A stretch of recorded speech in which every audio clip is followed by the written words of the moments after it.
ले जी, इस वीडियो के अंदर हम लोग इंशाल्लाह ताला जी आप लोग आई होप के खैरियत से होंगे।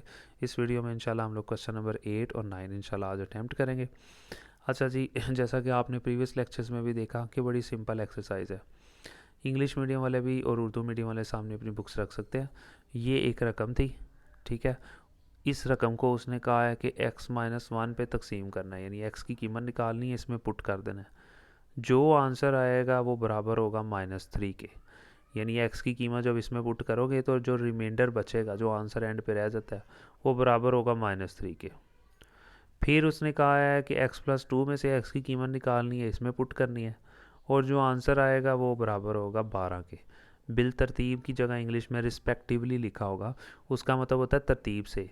यानी इसको पुट करके जो आंसर आएगा वो -3 के, और इसको पुट करके जो आंसर आएगा वो बराबर होगा 12 के। और एल और एम की कीमतें फाइंड करनी है। तो पहले मैं एक्स की कीमत निकालता हूँ, इसमें से इसमें पुट करता हूँ, और जो आंसर आएगा उसको बराबर रखूँगा -3 के। ये लें जी, ये आ गया क्वेश्चन नंबर 8। पहले x-1 में से कीमत निकाल ली, उसको इक्वल टू 0 रखा। x इधर ही रहा है, -1 था, +1 हो जाएगा। ये वो रकम थी जिसको हम लोगों ने पोलिनोमियल फ़र्ज़ कर ली, क्योंकि हर रकम को पोलिनोमियल फ़र्ज़ करते हैं, px फ़र्ज़ करते हैं। p लिखा है, x की कीमत थी 1, वो लिखी। फिर l लिखा है, x की कीमत 1 थी। फिर उसके बाद m आ गया, फिर x की कीमत 1 थी, ये 4 आ गया। फिर l वैसे ही, ये 1 का क्यूब ले लिया, 1 ही आ गया। फिर m वैसे ही, ये -4 वैसे ही। तो बहुत सिंपल था। लें जी, उसके बाद फिर वैसे ही जिस तरह मैंने आपको बताया था कि वो क्या है कि l को 1 से l, m वैसे ही आ गया, -4 रह गया। ये हमारा आंसर आ गया, जिसे हम इंग्लिश में रिमाइंडर कहते हैं। तो उसने जैसा कि क्वेश्चन में कहा हुआ था कि जो आंसर रह जाए ना, जो रिमाइंडर रह जाए, उस रिमाइंडर को आपने बराबर रखना है -3 के। यानी ये गिवन था। तो मैंने क्या किया, इस आंसर को बराबर रख लिया, जो भी आंसर आया उसको मैंने देख सकते हैं आप बराबर रखा -3 के।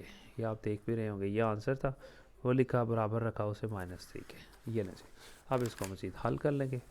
अब ये l प्लस एम, उधर -4 था, ये 4 इधर आके जी +4 हो गया।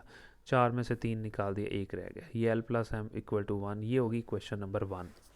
अब जैसा कि उसने कहा हुआ है कि जब x-1 को इसमें डाल दें, यानी x की कीमत इसमें पुट कर दें, तो आंसर को बराबर रखना है -3 के।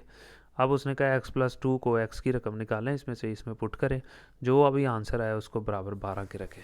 ये ले दोबारा फिर इसी तरह x की कीमत यहाँ से निकाली और उसको इस इक्वेशन में पुट कर दिया, जो कि पोलिनोमियल है। p लिखा, x की जगह पे -2 लिख दिया। फिर l लिखा, x की जगह में -2। फिर m लिखा, x की जगह में -2। फिर -4 वैसे ही रह गया। फिर उसके बाद ये चीज़ वैसे ही, l लिखा, -2 का क्यूब लिया तो -8 आ गया। माइनस क्यों ख़त्म नहीं हुआ, क्योंकि ऊपर 3 था। फिर ये m वैसे ही आ गया, ये -2 था और ये स्केयर था, तो ये -2 का स्केयर लिया तो ये हो गया +4, और -4 वैसे ही रह गया, माइनस ख़त्म हो गया क्योंकि स्केयर था। फिर l को -8 से मल्टीप्लाई किया, -8l, m को 4 से किया, 4m, और ये -4 वैसे ही रह गया। अब ये हमारा आंसर आ गया, जिसको हम लोग इंग्लिश में रिमाइंडर कहते हैं।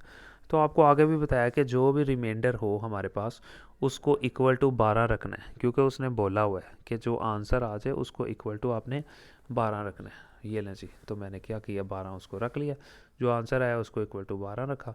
अब ये -4 उधर जाके +4 हो जाएगा, -8l +4m, ये लिखा।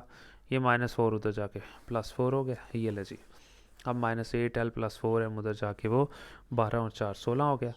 अब फिर मैं ज़रा तरतीब से, ज़रा ना इसको तरतीब से लिख लेता हूँ। ये माइनस, ये +16 था, इस 16 को उठा के इधर ले आए, -16 हो जाएगा। ये -8l था, उधर जाके +8l हो जाएगा। ये +4m था, उधर जाके -4m हो जाएगा। ये अब तरतीब से एक तरतीब बन गई है। 8l -4m is equal to -16 की इक्वेशन बन गया। अगर आप गौर करो तो ये सारी रकमें जो है ना, 16 भी, 8 भी, 4 भी, 4 पे डिवाइड हो रहे हैं, 4 के टेबल पे। तो हम क्या करते हैं, इसको 4 पे डिवाइड करवा देते हैं, इसको भी, इसको भी, इसको भी, बोथ साइड डिवाइड करवाते हैं, यानी कि डिवाइडेड बाय 4 ऑन मैथ का असूल है, दोनों साइड पे डिवाइड करवाते हैं, बोथ साइड। ये लें जी, तो इसको भी 4 पे डिवाइड करवा दिया, इसको भी और इस रकम को भी। ये 4 पे डिवाइड करवाया, 4 4 16, -4 रह गया। ये 4 2 8, 2l रह गया। ये 4 4 ख़त्म, -m रह गया। ये एक इक्वेशन बन गई। इसको इस तरह से भी लिख सकते हैं, या तरतीब से लिख लें, 2l -m इस तरफ लिख लें, और बराबर -4 इस तरफ लिख लें, इस तरह लिख लें, इस तरह लिख लें। ये तरतीब है। इसको मैंने फ़र्ज़ कर लिया जी इक्वेशन नंबर 2। तो अब अगर आप देखें कि यहाँ पे जो इक्वेशन नंबर 2 है उसमें यहाँ फिर 2 लगा हुआ है, जबकि इक्वेशन नंबर 1 में यहाँ एल के साथ 2 नहीं लगा हुआ। तो एक जैसा करना है, तो एक जैसा करने के लिए मैं क्या करूँगा, इक्वेशन 1 को 2 से मल्टीप्लाई करवा दूंगा ताकि ये भी इक्वेशन 2 जैसी हो जाए। तो इक्वेशन 1 को 2 से मल्टीप्लाई करवा देंगे दोनों तरफ। तो यहाँ आप देख सकते हैं मैंने क्या किया जी, इक्वेशन 1 को 2 से मल्टीप्लाई करवा दिया, 2 लिखा और ये पूरी इक्वेशन नंबर 1 लिख ली। ठीक है जी। और साथ में यहाँ आप देख सकते हैं कि तो यहाँ आप देख सकते हैं कि अब 2 को मल्टीप्लाई करवाना है, दोनों तरफ करवाना है, इक्वेशन के इस तरफ भी और इक्वेशन के उस तरफ भी। तो 2 को l से मल्टीप्लाई किया 2l, 2 को m से मल्टीप्लाई किया 2m, बराबर 2 को 1 से मल्टीप्लाई किया 2। अब ये बन गई है इक्वेशन नंबर 1 असल। पहले भी असल ही थी, वो कौन सा नकली थी, लेकिन ये अब सही बन गई है जो हमारे काम आएगी। अब ये हम लोग इसे फर्स्ट करेंगे, इक्वेशन नंबर 1 सही है और ये इक्वेशन नंबर 2, और दोनों को कंपैरिजन कर लेंगे जिस तरह हर क्वेश्चन में हम लोग करते हुए आ रहे हैं। ये ले जी, अब दो इक्वेशंस को हम लोगों ने कंपैरिजन किया, इक्वेशन 1 को लिखा और 2 को लिखा, ऊपर लिख भी दिया कि हम कंपैरिजन करने लगे 1 और 2 को। अब देखें ये प्लस है, ये माइनस, और ये साइन चेंज कर देते हैं। जैसा कि हम लोगों ने प्रीवियस वीडियोस में भी देखा कि हम लोग अलामतें नीचे वाली जो इक्वेशंस होती हैं उनकी अलामतें चेंज कर देते हैं। प्लस था माइनस लगा देंगे, माइनस था प्लस लगा देंगे, इसकी अलामत माइनस थी प्लस लगा देंगे।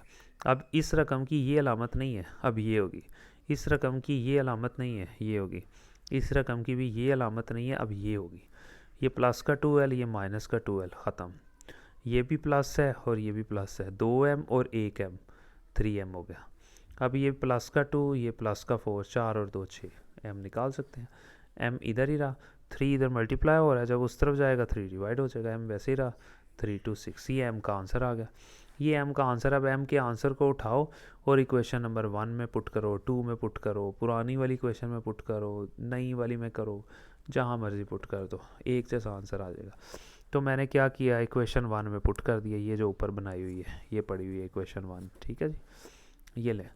तो ये आप देख सकते हैं मैंने क्या किया, इक्वेशन 1 लिखी, ये 2l वैसे ही रह गया, 2 वैसे ही, m की कीमत लिखी 2 बराबर 2 आ गया, फिर 2l वैसे ही, 2 को 2 से 4, 2 वैसे ही। अब ये 2l वैसे ही रह गया, प्लस 4 उधर जाके माइनस 4 हो जाएगा, 2l 2 में से -4 तो ये -2 रह गया। अब ये 2 जो है इस l के साथ मल्टीप्लाई हो रहा है, अब ये 2 उधर जाके डिवाइड हो जाएगा।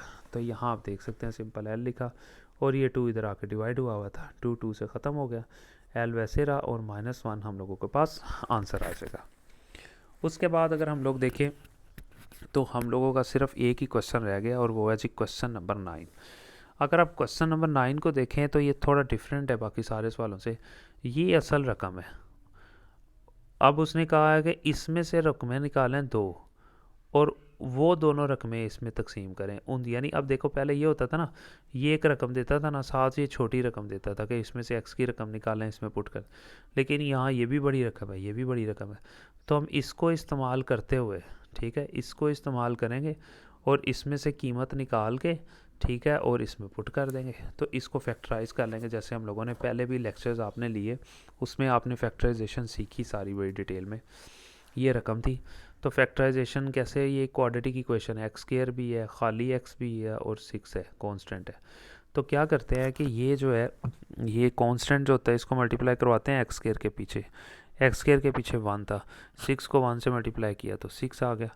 अब जो दरमियान वाली रकम है वो -5 है। तो हम लोग अब ये करेंगे कि कोई से दो ऐसे लफ्ज़ जिन्हें मल्टीप्लाई करवाओ 6 आए, उन्हीं दो लफ्ज़ों को प्लस या माइनस करो तो -5 आए। तो हमें पता है 2 और 3, 3 को 2 से मल्टीप्लाई करवाओ तो 6 आ जाता है, लेकिन 3 और 2 को जमा करो तो +5 आता है, यहाँ -5 चाहिए। माइनस कैसे होगा, जब 2 के साथ भी माइनस लगाओ, 3 के साथ भी माइनस लगाओ, तो -2 -3 ये बराबर हो जाएगा -5 के। ठीक है जी, इसका मतलब है ये पेयर बनेगा -2 और -3। लिखने का तरीका, पहली रकम वैसे लिखें, आखिरी रकम वैसे लिखें। अब ये -5 बनाना है ना, उसकी जगह पे क्या लिखें, -3x और -2x। अब माइनस माइनस प्लस, लेकिन निशान माइनस करेगा, 3 और 2 5, यही बन जाएगा। ये चीज़ बन गई। अब क्या करें, इन दोनों में से कॉमन ले लें, इन दोनों रकमों में से कॉमन ले लें।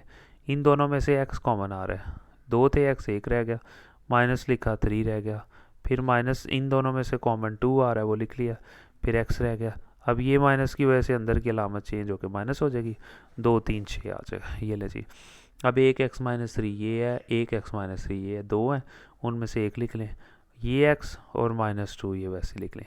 ये वो दो रकमें बन गई हैं जिनको हम लोगों ने 1 बाय 1 इस पर डिवाइड करवाना है। ले जी, अब आसान हो जाएगा। तो पहले मैं x-2 को डिवाइड करवा लेता हूँ, फिर x-3 को करवा लेता हूँ। एक ही बात है, जिसको मर्ज़ी करवा लें। तो मैंने क्या किया, x-2 को इक्वल टू 0 रखा इसको, ठीक है। x वैसे ही -2 था, +2 आ गया x की कीमत, और इसमें पुट कर देंगे। ये इस रकम को आपको पता है पोलिनोमियल फ़र्ज़ करते हैं, जैसा कि मैंने आपको प्रीवियस हर क्वेश्चन में बताया कि कोई भी रकम हो उसको पोलिनोमियल यानी px फ़र्ज़ करते हैं। अगर तो उसने कहा हुआ है qx करो, तब आपने qx लिखना है। अगर उसने px कहा हुआ है तो तब px, अगर कुछ नहीं लिखा हुआ तो फिर आपने px फ़र्ज़ करना है। अब हम क्या करेंगे, वैल्यूज़ को पुट कर देंगे। बहुत सिंपल है। कैसे पुट करेंगे जी, p लिखा x की जगह पे 2 लिखा, a लिखा x की कीमत निकाली हुई है 2, ऊपर 3 आ गया माइनस, फिर 9 आ गया यहाँ पे, फिर यहाँ आप देख सकते हैं कि x है, ठीक है जी। उसके बाद 2 लिख दिया, फिर b x की जगह 2, 3 आ गया। ये चीज़ वैसे ही, वैसे 2 का क्यूब लिया 8 आ गया, ठीक है। और उसके बाद मेरा ख्याल ये वीडियो आपको अब सही नज़र आएगा। लिए जी, तो यहाँ आप देख सकते हैं सिंपल कि यहाँ पे 2 पुट किया, 2 का क्यूब लिया 8 आ गया, -9, फिर 2 का स्केयर लिया 4, प्लस b2, ये 2b हो गया, और वो 3 आ गया। ये चीज़ वैसे ही 8 को a से तो 8 है, -9 4 36, ये 2b वैसे ही, और ये 3a वैसे ही रह गया। उसके बाद सिंपल हम लोग इसको मज़ीद हल कर लेंगे। ये 8 है और वो 3a है, बस यही दोनों जो है ना एक जैसे हैं। ये भी a है, वो भी a, जमा हो जाएंगे। 8 है और 3a कितना हो गया, 11 है। इसके अलावा ये 2 भी रह गया, और ये -36 रह गया। ये हम लोगों ने, मैंने तरतीब से लिख दिया। ये हमारे पास रिमाइंडर रह गया। अब जैसा कि आप देखें, उसने ये कहा हुआ है, खुद कहा हुआ है उसने क्वेश्चन में, कि जो इसमें से जब वैल्यूज़ निकाल के इसमें पुट करोगे तो पूरा पूरा तकसीम होगा, जो आंसर आएगा। ये हमारा आंसर आया हुआ है, ये हमारा आंसर आया हुआ है 11a + 2b - 36, ये आंसर है। तो इस आंसर को उसने कहा हुआ है इक्वल टू 0 रख लें, जैसा कि गिवन है। तो मैंने इस आंसर को इक्वल टू 0 रखा। अब यहाँ पे देखें, यहाँ पे आप देख सकते हैं कि 11a + 2b और -36 नहीं लिखा, ये लें जी, ये इक्वेशन थी, इसको इक्वल टू उसने कहा था 0 रख लें, ये लें जी। अब 11a आप देख सकते हैं, -36 बल्कि, अब 11a + 2b और -36 था ना, ये तो वो इक्वेशन थी ना जो पीछे हम लोगों का जो आंसर है, उसने कहा था जो आंसर था उसको इक्वल टू 0 रखे। तो आंसर को इक्वल टू 0 रखा, ये दोनों इधर ही रहे, ये -36 उधर जाके +36 हो गया, ठीक है जी। ये हम लोगों के पास एक सिंपल इक्वेशन बन गई है। तरतीब से भी मैं लिख सकता हूँ अब ये, ठीक है। 11a लिखा हुआ है, 2b लिखा हुआ, तो मैं पहले चाहे 2b लिख लूँ, फिर 11a लिख लूँ इक्वल टू 36, जिस तरह मर्जी कर लो, तरतीब ही चेंज करनी है। ये हमारे पास एक इक्वेशन 1 बन गई। अब दूसरी कौन सी रकम थी, x-3। अब x-3 को जब हम लोगों ने पुट किया तो सिंपल, अब x-3 को इक्वल टू 0 रखना है, फिर वही x इधर ही रहे, -3 उधर जाके +3 हो जाएगा। अब x की ये कीमत भी हमने इस इक्वेशन में पुट कर देनी है जो मेन रकम है। फिर इसी तरह a लिखा, x की कीमत 3 आ गई, ऊपर 3 माइनस, फिर 9 लिखा, फिर x की कीमत 3, ऊपर स्केयर, प्लस b लिखा, x की कीमत 3, ये वैसे ही आ गया। फिर a लिख लिया, 3 का क्यूब लिया 27 -9, और फिर 3 का स्केयर लिया 9, प्लस b को 3 से 3b, ये 3 है वैसे ही आ गया। 27 को a से मल्टीप्लाई किया 27 है, -9 को 9 से 81, 3b, और ये 3 है वैसे रह गया। उसके बाद फिर इसी तरह हम लोग कर लेंगे, क्या करेंगे जी, ये 27 है और ये 3 है, दोनों एक जैसे हैं। 27 और 3 कितना हो जाएगा, 30 है, और ये रकम वैसे ही नीचे आ जाएगी। सिर्फ वही दोनों जमा हो सकते हैं ना जो एक जैसे होंगे। तो ये देखें 27 है, ठीक है, और ये 3 है, 30 ही हो गया। फिर 3 भी लिखा, -81 तरतीब से लिख दिया। फिर जैसा कि उसने कहा हुआ था कि जो भी आंसर आए पूरा पूरा तकसीम होता है। पूरा पूरा का तकसीम होने का मतलब, ये आंसर आया ना, इस आंसर को पूरा पूरा तकसीम होने का मतलब इस आंसर को इक्वल टू 0 रखें। मैंने रख लिया, ये लें। यहाँ पे भी फिर इसी तरह 3a + 3b, वहाँ -81 इस तरफ आके +81 हो जाएगा। अब यहाँ पे आप देख सकते हैं ये रकम भी 3 पे डिवाइड हो रही है, ये भी। तो हम मज़ीद इसको डिवाइड कर सकते हैं। तो मैंने क्या किया, सारी रकम को 3 पे डिवाइड करवा दिया। ऑन बोथ साइड डिवाइड करवाना होता है, दोनों साइडों पे। इसको भी 3 से, इसको भी, इसको भी। ये 3 10 30 हो गया, ए वैसे आ गया, ये 3 3 ख़त्म, बी रह गया, ठीक है, और ये 3 2 6 और ये आ गया जी हमारे पास 27 रह गया, ठीक है। अब तरतीब से आप लिख सकते हैं यहाँ पे, ये 10a + b = 27 है। मैं पहले b लिख लेता हूँ, फिर 10a, फिर 27, तो इसको मैं कह लेता हूँ ये भी क्वेश्चन नंबर 2 है, कोई भी रख लें, बस तरतीब चेंज की, इधर पहले इसको लिखा है, इधर मैंने इसको पहले बाद में लिख दिया, इसको पहले लिख दिया।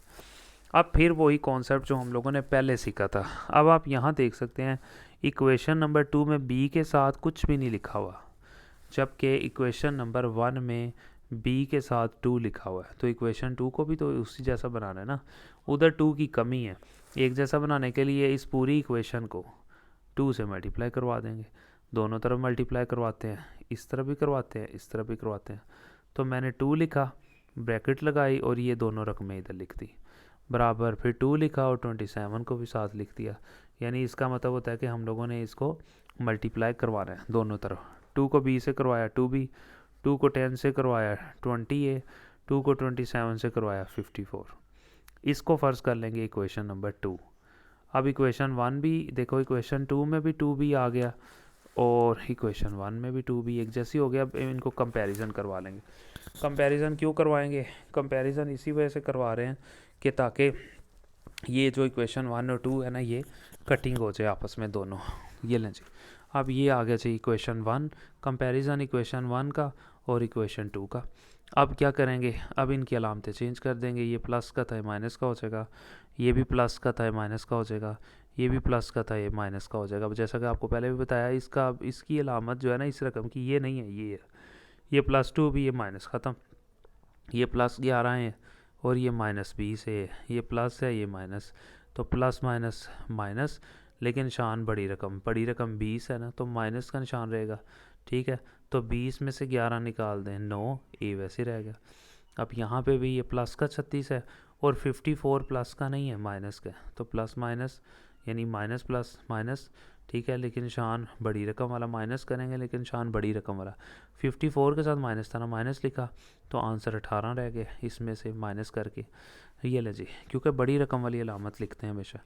ये माइनस और ये माइनस, ख़त्म हो गया, ए इधर ही रह गया, ये 9 इधर मल्टीप्लाई हो रहा था, इस रकम के नीचे आके 9 डिवाइड हो गया और ये 9 2 18 हो गया। ए का आंसर रह गया हमारे पास 2।